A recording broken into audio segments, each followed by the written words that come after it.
గట్టి కొట్టకండి మా మీద కొట్టు చెప్పాలి లక్షణమే సమాధానం చెప్పాలి లక్షణమే సమాధానం చెప్పాలి. అందరికీ నమస్కారం అండి. ఈరోజు మాజీ మంత్రి అమర్నాథ్ రెడ్డి గారు మాట్లాడిన అనుచిత వ్యాఖ్యలు మన హోమ్ మినిస్టర్ అనిత్ గారిపై మేమందరం తీవ్రంగా ఖండిస్తున్నాం. ఎందుకంటే ఒక మాజీ మంత్రి అయ్యి ఆయన మాట్లాడాల్సిన మాటలు అవి కరెక్ట్ కాదు, వ్యక్తిగతంగా మాట్లాడడం కరెక్ట్ కాదు. ఆయన ఒక రాష్ట్ర అభివృద్ధి గురించి మాట్లాడాలి, లేదనుకుంటే రక్షణ వ్యవస్థ గురించి మాట్లాడాలి. అలా కాకుండా ఆవిడ మేకప్ వేసుకుంటారని చెప్పి మాట్లాడడం కరెక్ట్ కాదు.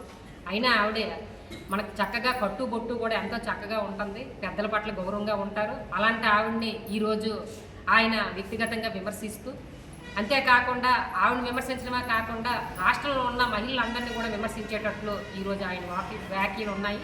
కనుక ఆయన ఈ విషయాలను వెనక్కి తీసుకుంటేనే ఆంధ్ర రాష్ట్రంలో ఉన్న మహిళలందరూ కూడా ఆయన క్షమించడం జరుగుతుంది. లేదనుకుంటే ఈ పోరాటం ఇక్కడితో ఆగకుండా మహిళలందరం కూడా తీవ్రంగా మేము పోరాటం చేయడం జరుగుతుందని మీకు తెలియజేయడం జరుగుతుంది.